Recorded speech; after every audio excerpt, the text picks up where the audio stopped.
We're live. Okay. I'll take it.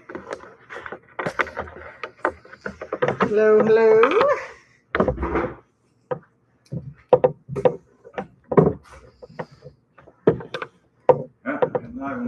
Okay, let's do it.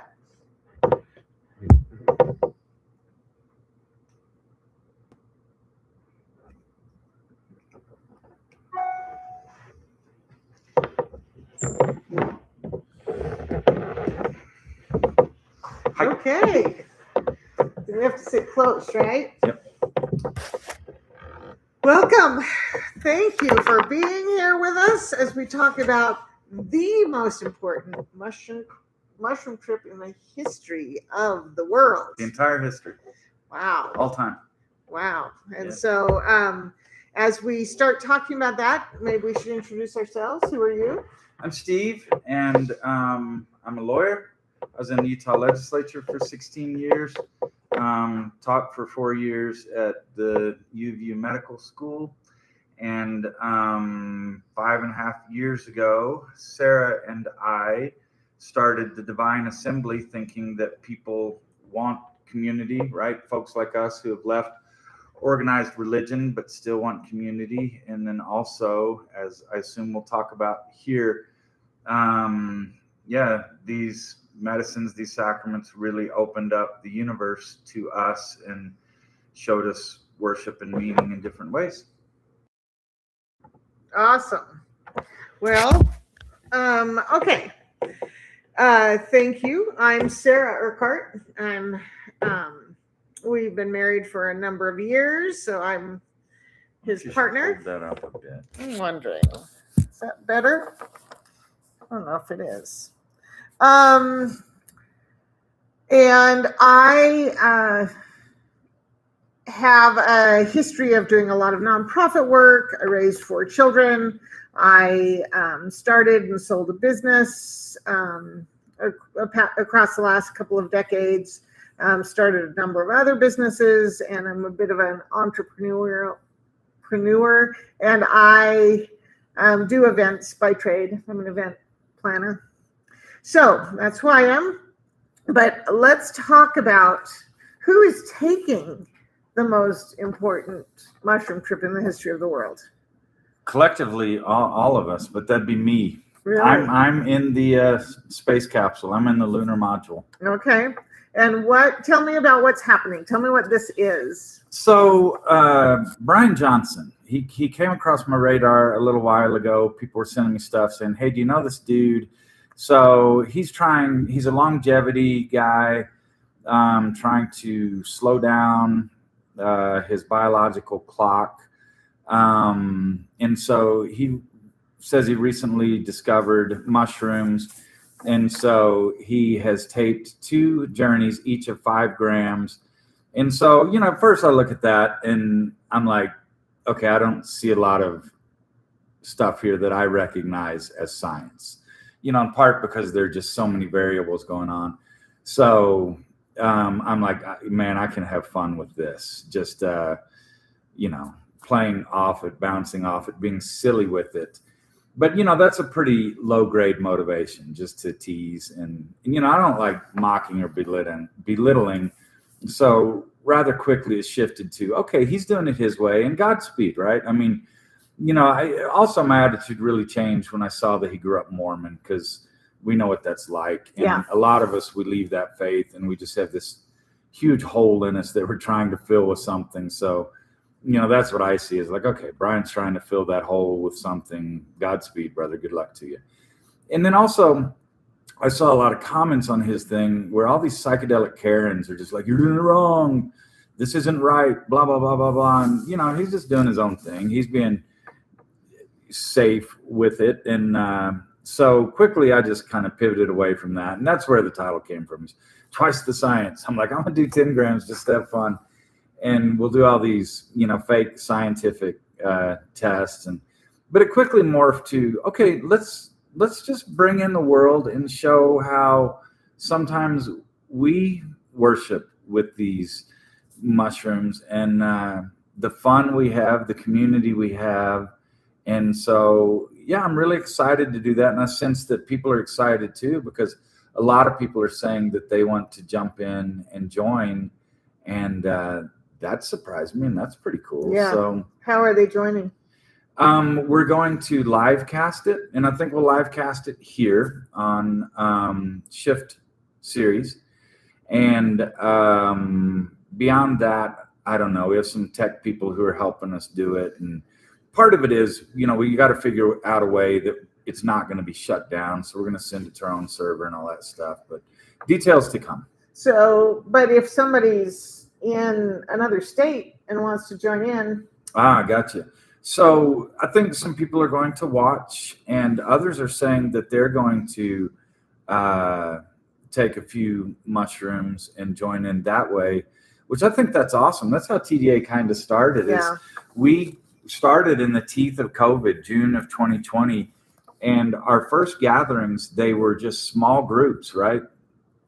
Couples, a few people joined together on Twitch. And and that was awesome, because we really did feel connected. And you have the different energies of the different groups. And I kind of like that we're going back in that direction. So thank you to everyone who wants to do this with us. You're more than welcome. Yeah, it's going to be an interesting night. A lot of fun. And, I've said this before, Steve really likes to play. That is his love language, is silliness and playfulness. So of course, that is how he connects with mushrooms and how he has mushroom experiences. Is, that for you is a key. It's a portal play. And I think other people get there through healing and therapy, and others maybe through worship. And really all three are very important. And all three should be explored by everybody. If you're only doing one of those, like if you're only doing play, you'd be missing out on a lot. Yeah. Sometimes play gets you there, and then you get into some deep, big feelings that turn into worship, that turn into healing. But yeah, play's the way you enter. Yeah. And I do want this to be upbeat. I know that I don't quite know what's going on. Our friend Brooke is masterminding this. She's going to bring in my friends who are going to do God knows what. I'm very excited. A lot of playful, fun things. A lot of play, but I'm kind of hearing some whisperings on the winds. I think some sacred offerings too, and some really sweet gifts to me, and very excited about that. And I've tripped a lot. Heavy doses don't scare me, but I've never done this where I'm live cast to the world, and I do feel a bit like I have to perform. I don't want to be. Sometimes these big doses, I'm just this gooey, weepy puddle, and I'd rather not be that on this one. So a little nervous about that. Okay. But part of what should happen is you and I should have some very deep conversations about what your lines are, what your consent is. That way I can help protect you. We'll be like an hour in, and I'm like, I don't consent to any of this. Everyone leave. Which might happen. And then Brooke and I will figure out something else, right? I mean, it's the most important thing that happens that day is that you have a great experience. And so my job as the guide and your wife is to make sure that's happening.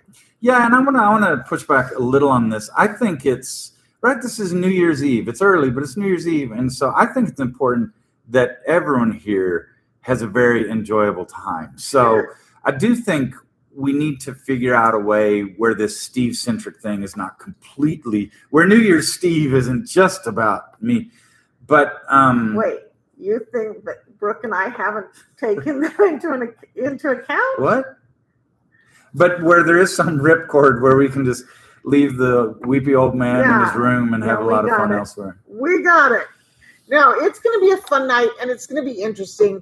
And part of what I want to talk to Steve about is the concept of, I mean, he and I know this well, but I want to know his line.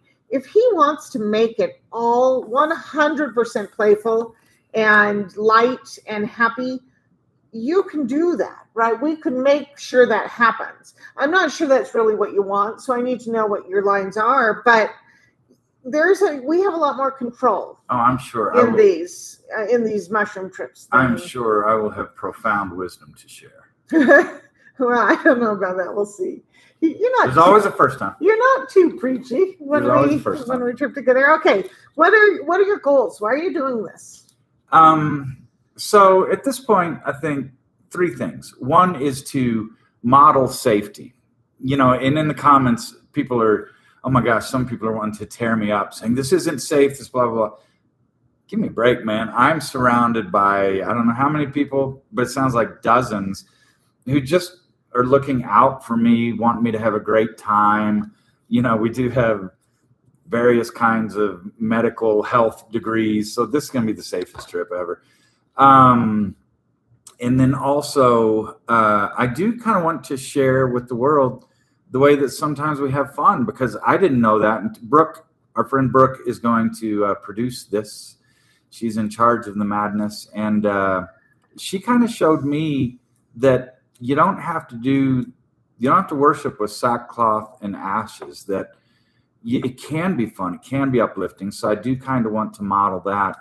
And then the third thing, which I'm really in the middle of and enjoying, is just learning from it, throwing this out to the world and having all of these beautiful souls out there just sharing their experiences with me, their thoughts, their good intentions. I'm really fired up. I'm excited to open my accounts and see what people say. I'm learning tons.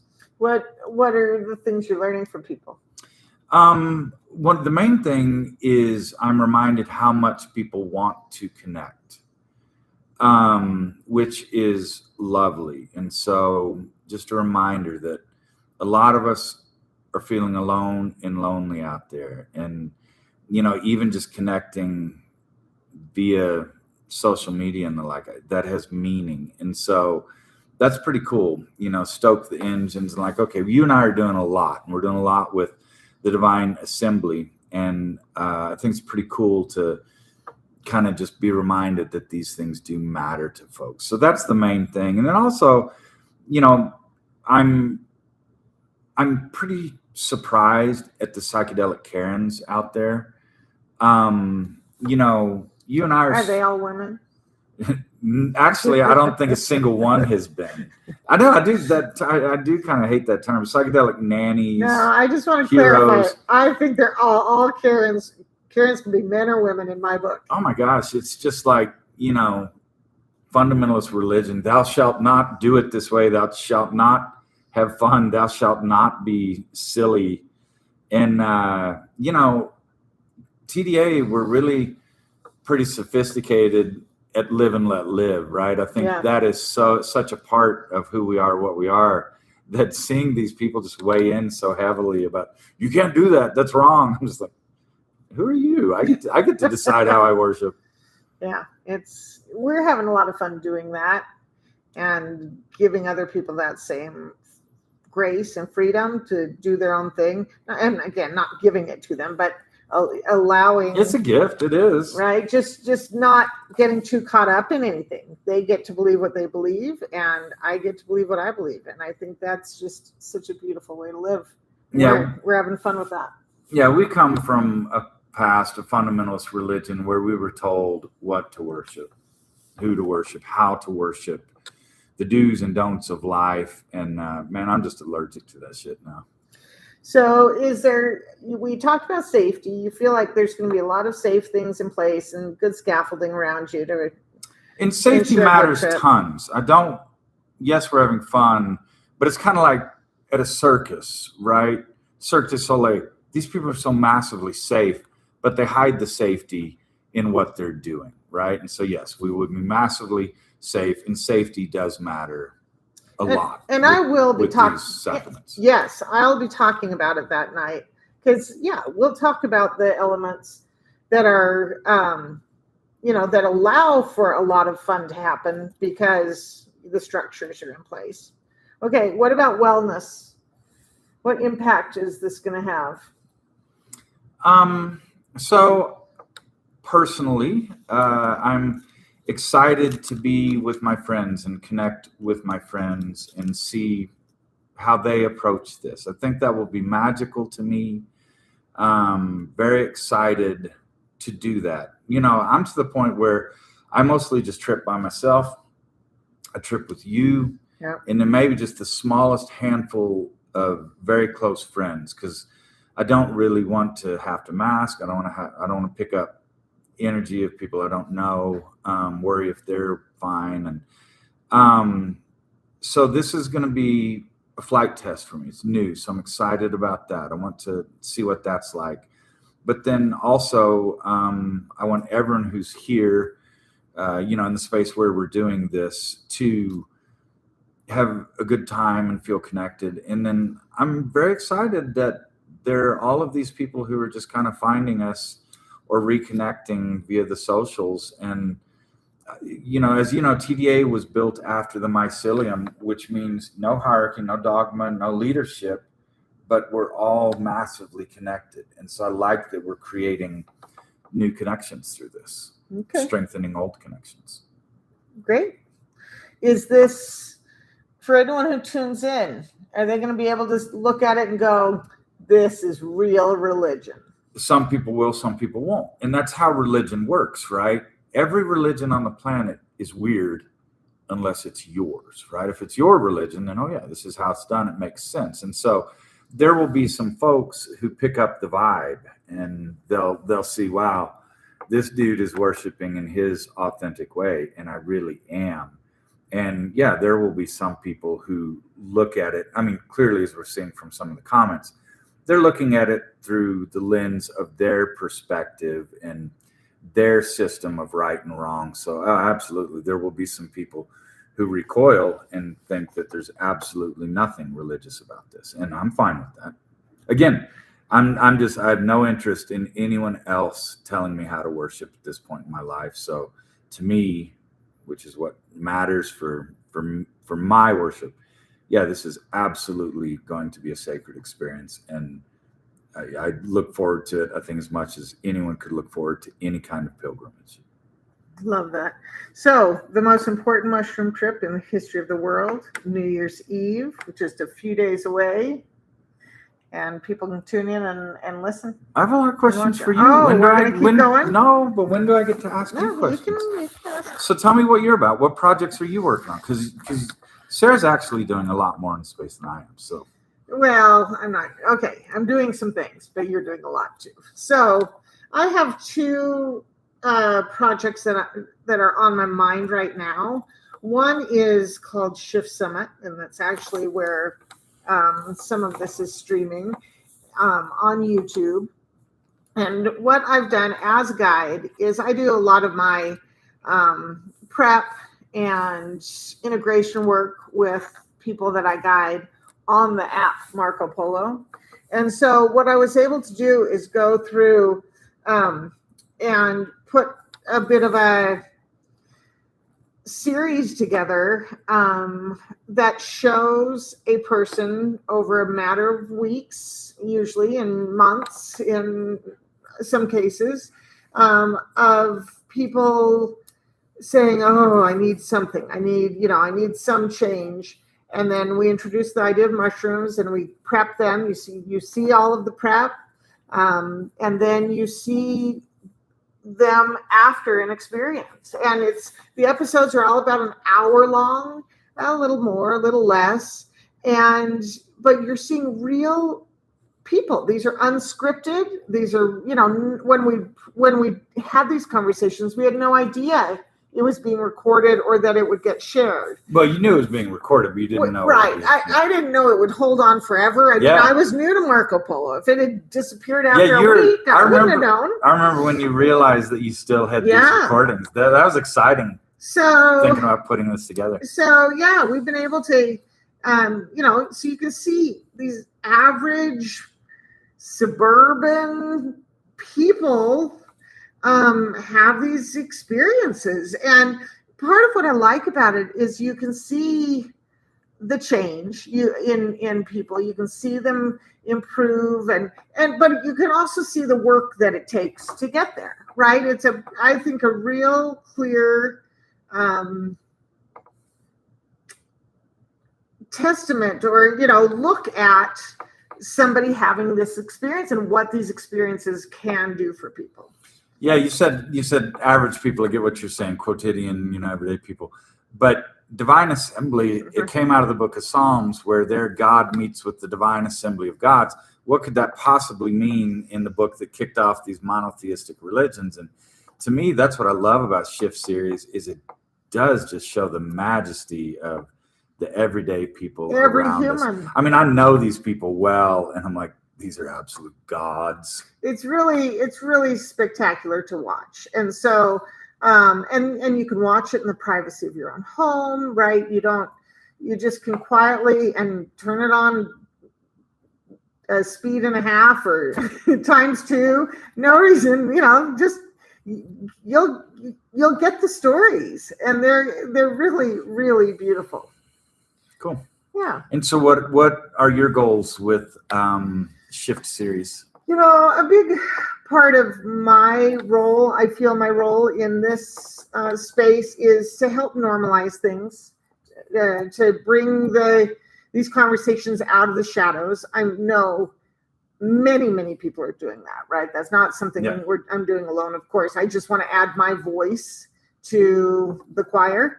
And so this is a way for you to see, and people to see, the normalization of this and the limits that these medicines might have, and also the extremes they can take you on, right? In good ways, really beautiful ways. So I want to show all of that. And I want people to understand safety and what that can look like. And again, the way I do it is safe for me and the people I'm working with, but the window of safety is actually quite large. And so anything within the window of safety is fair game. I think, if a different way works for someone else, that's awesome. I'm glad they figured that out. I'm glad it's working for them, but I don't think we need to be tied to one right way. And so that's part of what I'm showing on this as well. Okay. And the other big project that you're in the middle of right now is Psychedelics in the Beehive. Psychedelics in the Beehive. What is that, and why are you doing it? So Psychedelics in the Beehive is a festival that we have in downtown Salt Lake, end of January. And it's 2 days. It's a really beautiful gathering of people. We activate about 10 spaces. In one space we'll have yoga and sound bath, and we call that the breathing room. And, some beautiful things happening in that space. We have a film festival happening. We have speakers and panelists, some of the best and brightest minds on the topics, on the topic of psychedelics will be there to share with us. We have an expo and a pop-up apothecary. The Salt Lake Lunatics are coming, and they're going to build out a space, a time traveler's lounge. And the Utah Arts Alliance is opening Dreamscapes to us. It's really going to be this fun couple of days of like minds getting together, connecting in a beautiful way. Awesome. Okay, what else? I hope people will come to that. And outside of that, that's what we have going on. Awesome. So fun stuff. New Year's Steve. 3:30 to 8 Mountain Time. If you want to take part in the most important mushroom trip in the history of the world, we'd love to have you, and hope to connect this way. All right. Bye-bye. Thanks for tuning in. Awesome. Thanks.